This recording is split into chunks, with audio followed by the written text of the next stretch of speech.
안녕하세요. 살아오는 동안 사람한테, 그것도 버팀목이 되어야 할 가장 가까운 사람인 가족한테 온갖 섭한 일 다 견뎌오며 살았던 사람입니다.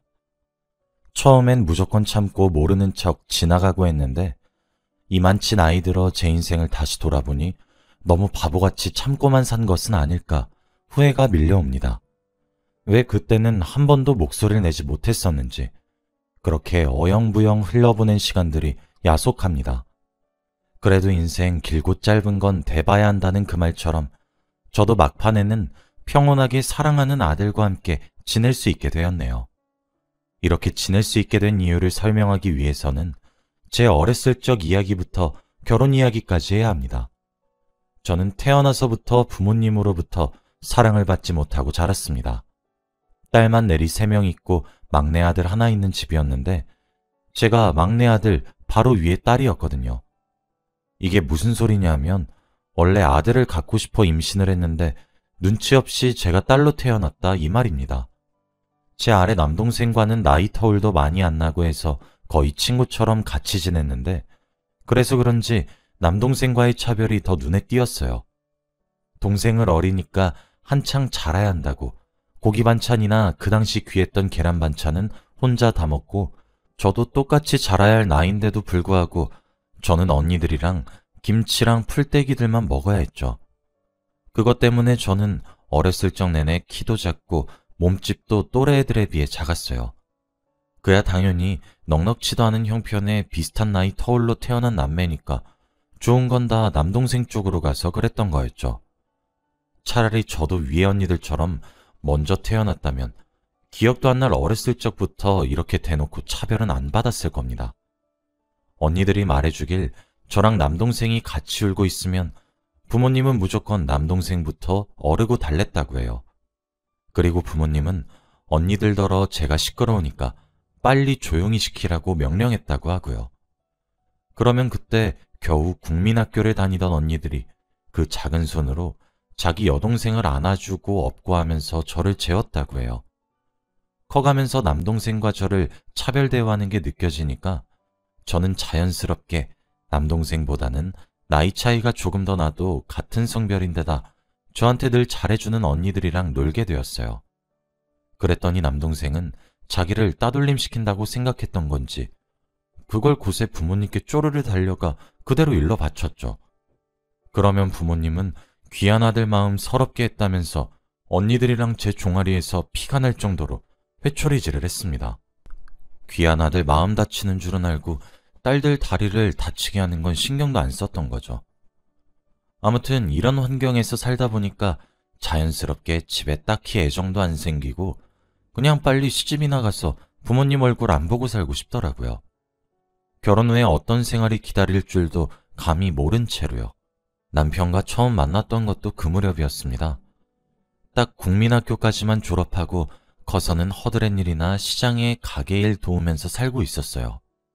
당연히 제 남동생은 그때 고등학교에 다니고 있었고요. 머리는 제가 훨씬 총명했는데 아들이 아니란 이유로 죽어도 학교에 안 보냈어요. 막 성인이 된 저는 서점에서 일을 시작했는데 서점 주인분은 저를 보고 일을 참 잘한다며 싹싹하고 예의도 바르다고 정말 좋아하셨어요. 저도 서점 일이 즐거워 꼭 제 가게처럼 열심히 일했죠. 매일같이 서점에 나와 일을 하다 보니 얼마 안 있어 점심만 되면 사모님이 부른다고 서점에 자주 들러 사장님을 모셔가던 서점 사장님의 아들과 사랑에 빠지게 되었습니다. 서점 사장님은 점원일 때 저를 그렇게 아껴한 모습은 어디 가고 자기 아들과 사귄다고 하니 인정할 수 없다며 반대하셨어요.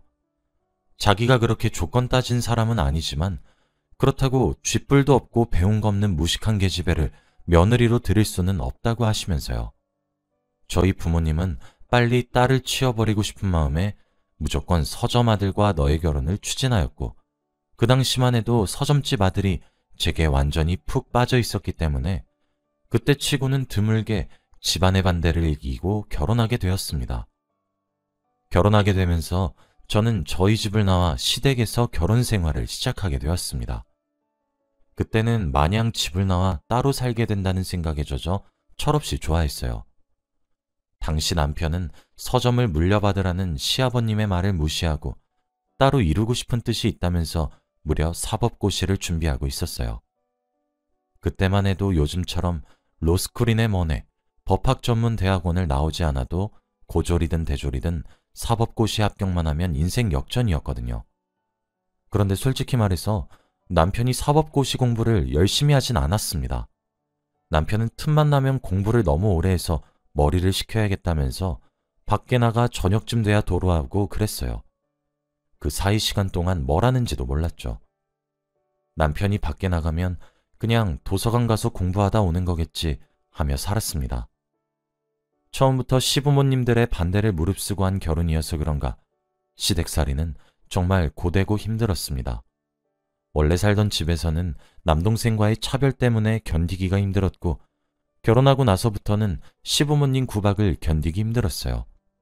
시아버님이야 차라리 아침 일찍 서점일 보러 나가시고 저녁에 돌아오시니 괜찮은데 그 시간 동안 계속 집에 같이 있어야 하는 시어머님은 집요하게 저를 괴롭히셨습니다.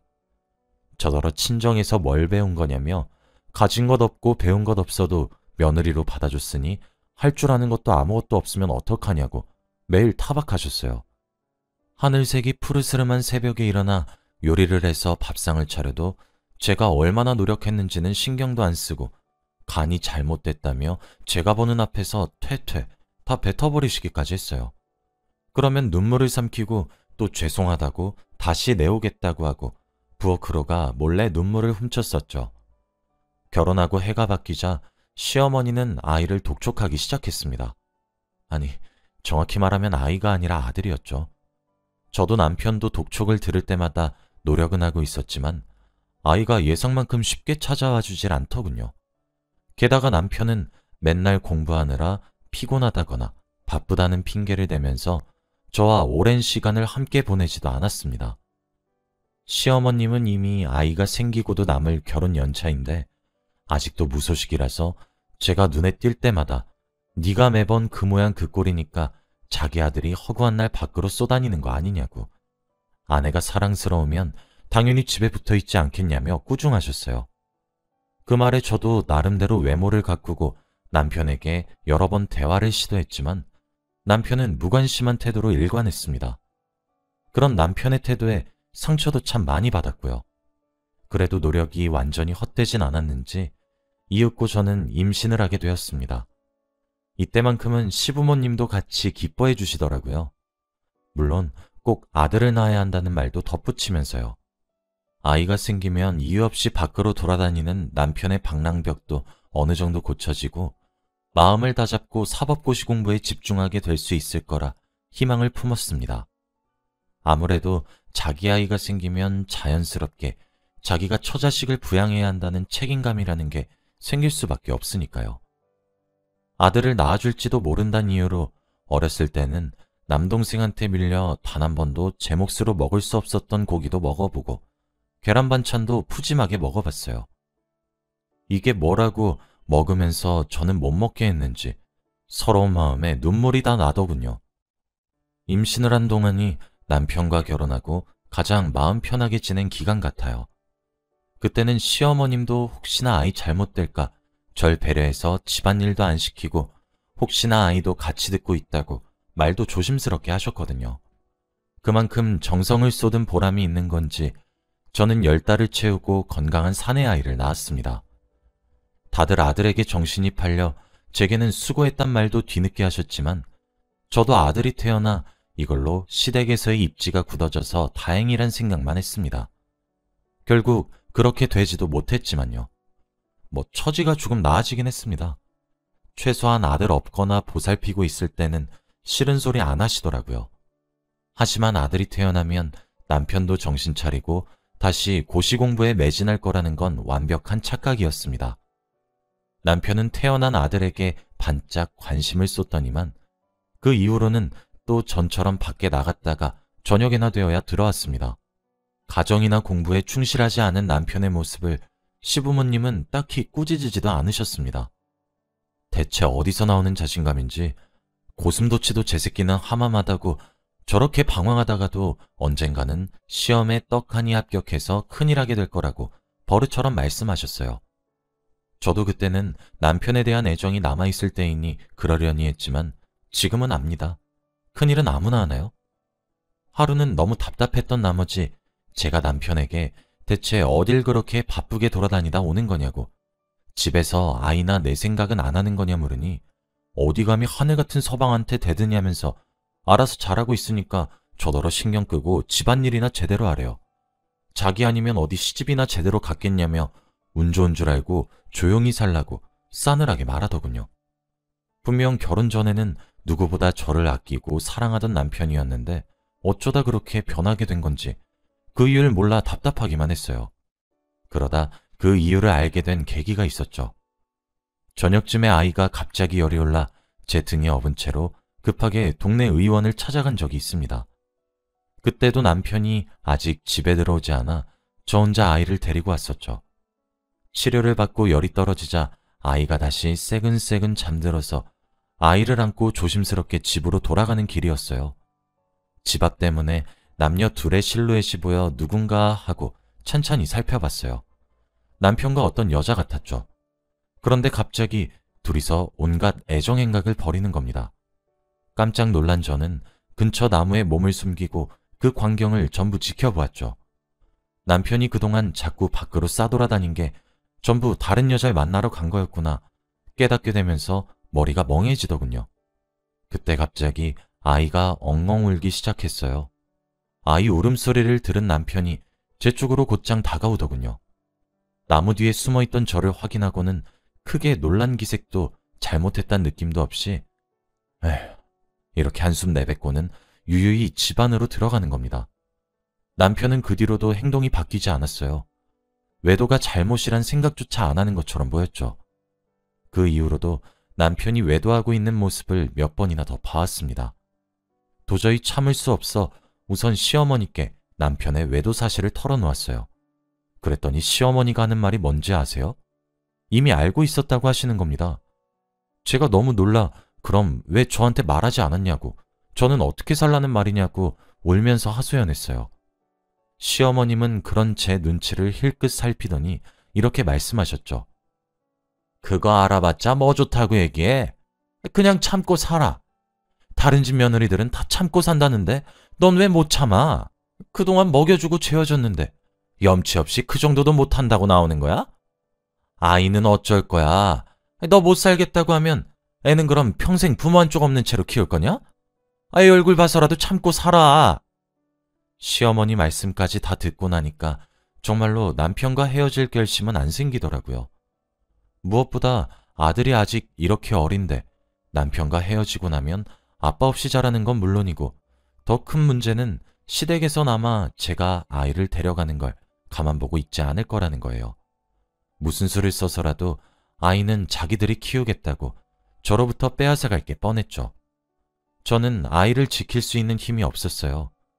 그때부터 보고도 못 본 척, 들어도 못 들은 척하며 남편과 저는 쇼윈도 부부처럼 지내왔습니다. 그 사이에 남편의 여자도 몇 번이나 바뀐 건지 모르겠네요. 그 사이에 아들이 자라나고 아들도 조금 커서는 자기 엄마 아빠가 친구들 부모님과는 조금 다르다는 걸 눈치채게 되었죠. 아들에게 화목한 가정 환경을 안겨줄 수 없어 미안한 동시에 전부 남편의 외도 때문에 이렇게 됐다는 사실이 분했어요. 남편은 젊었을 적 준비한다는 사법고시도 이미 대놓고 때려친 지 오래였고 그동안 여러 여자들이랑 바람이나 피고 다니며 자기 아들이 어떻게 자라든 말든 신경도 안 쓰더군요. 그나마 늘 제 생각해주는 아들이랑 시간 지나 재개하시는 태도가 많이 다정해지신 시아버님 덕분에 이 집안에서 계속 버틸 수 있었습니다. 결혼하겠다고 말했을 때만 해도 용납할 수 없다고 반대하셨던 시아버님은 어느새 미운 정이 든 건지 아니면 괴롭고 힘들어도 묵묵히 시댁에서 열심히 살아온 제 노력을 알아봐 주신 건지 해가 다르게 저를 아껴주셨습니다. 아마 하나 있는 아들이라고 믿고 있었던 남편이 가업인 서점도 내팽겨치고 사법고시 준비한 데서 내버려뒀더니 그것도 때려치고 백수처럼 사는 것 때문에 남편에게 크게 실망한 것 같아서였어요. 그런 남편을 시어머니는 무조건 감싸고 들기만 하니 시어머님과도 의견 차이가 심해서 시아버님이 이따금 제게 와서 믿을 건 저뿐이라며 힘이 되는 말을 하고 가신 적도 많았죠. 게다가 시아버님이 갑작스레 건강이 안 좋아지시자 시어머님은 자기가 평생 수발 들었는데 자기가 이 나이 먹고 이제 곧 죽을 노인네 수발 또 들어야 되겠냐고 시아버님을 모른 채 하시고 남편도 자기를 탐탁지 않게 여기는 뒷방 늙은이한테 신경 쓰기 싫다면서 죽고 나면 어차피 유산 떨어지니 그것만 먹으면 그만이라고 더는 귀찮게 굴지 말라 했죠. 저랑 성인이 된 아들만 시아버님 간호해드리고 혹여 외로우실까 말동무해드리고 하면서 지냈습니다. 새삼 자기도 평생 서점일에 몰두하느라 자기 아내랑 아들한테 신경을 못 써줬다고 그래서 이렇게 돌아오는 거라고 분명 벌 받는 걸 거라며 우시는데 저는 시집 오고 시아버님 오시는 걸 처음 봤어요. 시아버님 간병하면서 시아버님도 그동안 많이 외로우셨는지 제게 이런저런 이야기들을 참 많이 해주셨어요. 시아버님도 시어머님이랑 남편이 자기를 얼마나 귀찮게 구는지 이미 알고 계신다고 하시더군요. 원래 젊었을 적부터 시어머님도 아버님 재산 때문에 사랑 없이 결혼한 거고 남편도 그동안 줄곧 그런 구닥다리 서점 같은 거 하지 말고 가게 건물이나 팔아서 그 돈 자기한테 달라고 몇 번이나 졸랐대요. 가만 생각해보면 남편은 저랑 결혼하고 나서도 좋은 투자처에 있다고 해서 아버님 여윳돈을 다 날려먹은 게 한두 번이 아니었죠. 사실 시아버님이 가게 건물이며 갖고 계신 재산이 꽤 되세요. 그런데 본인이 돈 돌아가는 원리는 영 모르겠다며 그냥 꽁쳐두시기만 하고 돈을 안 굴리셔서 그렇죠. 시아버님이 고지식한 면이 있어서 자기는 그냥 서점일 시작한 거 평생 서점일 하다가 눈 감을 생각이지 죽기 전까지 다 쓰지도 못할 재산 굴리면서 욕심 부리긴 싫다 하셨어요.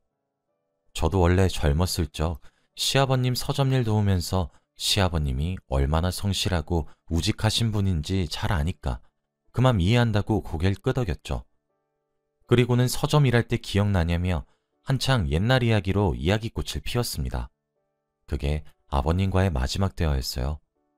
아버님은 죽기 전 혼자 임종을 지키는 제게 힘없이 서류 봉투를 쥐어주고는 편안한 얼굴로 숨을 거두셨어요. 아버님이 남기신 게 뭔가 싶어 열어보니 집안 땅 문서하며 가게 땅 문서, 그리고 그 재산들을 전부 제 앞으로 남기겠다는 말과 그동안 고생 많았다는 말이 적혀있는 유언장이나 다름없는 편지였습니다. 시아버님 재산이 모두 제 쪽으로 간 걸 알게 된 남편과 시어머님은 제가 앞으로 유산을 어떻게 할 건지 묻지도 않고 격분하시면서 당장 내놓으라며 온갖 쌍욕을 퍼부으셨습니다. 시어머님은 오갈 데 없는 년 걷어들여줬더니 뒤통수 치는 거냐고 제 멱살까지 쥐어흔들면서 이야기하셨어요. 남편은 그대로 시어머님 옆에서 자기 아내가 멱살 잡히는 거 지켜만 보고 있었고 아들이 겨우 달려와 막아섰습니다. 그때 시어머님이 저를 아들 쪽으로 퍽 떠밀면서 그 힘에 밀려 아들과 저는 함께 뒤로 쓰러지고 말았습니다. 아들도 갑작스럽게 자기 쪽으로 제가 쓰러지니까 저를 받으려 하다가도 무게중심이 뒤로 쏠려 저를 보호한 채로 뒤로 넘어지고 말았죠. 그런데 하필이면 아들이 쓰러지면서 바닥에 박힌 돌에 머리를 부딪히고 말았습니다. 저는 가까스로 정신줄을 붙잡고 구급차를 불러 병원으로 달려갔습니다. 응급실에서 치료를 받고 아들이 정신 차려서 저랑 눈 맞추고 괜찮다고 말해주니까 그때 겨우 안심했어요. 남편과 시어머니는 병원에도 오질 않았습니다. 원래부터 가정에 관심 없던 남편은 그렇다 치고 시어머님만큼은 그래도 손자라고 아들은 아꼈었는데 의도하진 않았지만 아무래도 자기가 밀쳐서 손자가 다친 거니 시어머님도 일단은 충격이 컸겠지 이해하려고 했습니다. 그런데 아들을 부축해서 겨우 집으로 돌아오니 시어머니가 제 방이며 아들 방이며 아주 이잡듯 뒤지면서 서랍 하나하나, 책 페이지 하나하나 살펴보다가 돌아온 저를 보더니 또 저더러 이 망할 년이 유언장이며 땅 문서 다 어디 숨겼냐고 고래고래 소리를 지르시더군요. 이쯤에서 시어머님을 이해하길 포기한 것 같아요. 사실 시아버님께 유산 물려받고 이걸 받아도 되는지 받게 되면 시어머님과 남편은 어떻게 되는지 한참을 고민했습니다. 만약 시어머님과 남편이 저나 아들에게 그런 짓만 안 했어도 저는 순순히 다 같이 나눠 갖자고 했을지도 몰라요. 시어머님과 남편은 그것도 싫다고 네가 무슨 자격으로 3분의 1을 들고 가냐고 할 사람들이긴 하지만요. 하지만 시어머니가 이러는 꼴을 보니 결심이 서더군요. 남들이 보기엔 배은망덕하고 뻔뻔하다고 할 수 있어도 눈 딱 감고 시아버님이 저한테 물려주신 데에는 다 그만한 이유가 있겠거니 받아들이기로 했습니다. 어쩌면 그동안 고생하며 살아온 거 생각해서 이렇게라도 보상을 받고 싶었던 걸지도 모르죠. 절대로 이혼 안 하려던 남편을 두고 그의 전상간녀를 전부 찾아가 살해하겠으니 법정에서 남편과의 외도 사실을 인정해달라고 부탁하고 그동안의 외도 증거를 모두 모았어요. 법정 싸움이 오랜 시간 지속된 끝에 다행히 제가 승소하게 되었고 전 완전히 남편과 시어머님과 남남이 되었습니다.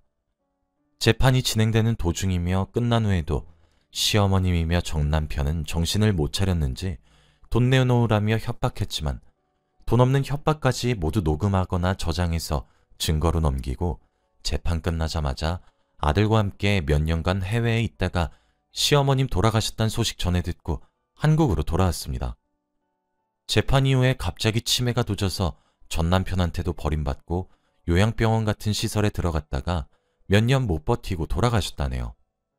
역시 나쁜 짓 하고 살면 벌은 받는 법인가 봅니다. 아들 머리를 잘 살펴보면 여전히 흉터가 남아있는데 볼 때마다 마음이 아파요. 괜히 이런 일을 겪게 미안하고 또 그럼에도 불구하고 어렸을 때부터 꼭 제 곁을 지켜온 아들에게 고마운 마음도 큽니다. 한국으로 돌아오고 나서는 시아버님의 뜻을 이어서 작은 서점을 새롭게 열었어요. 시아버님이 부디 제 결정을 보고 하늘에서 기뻐하셨으면 합니다.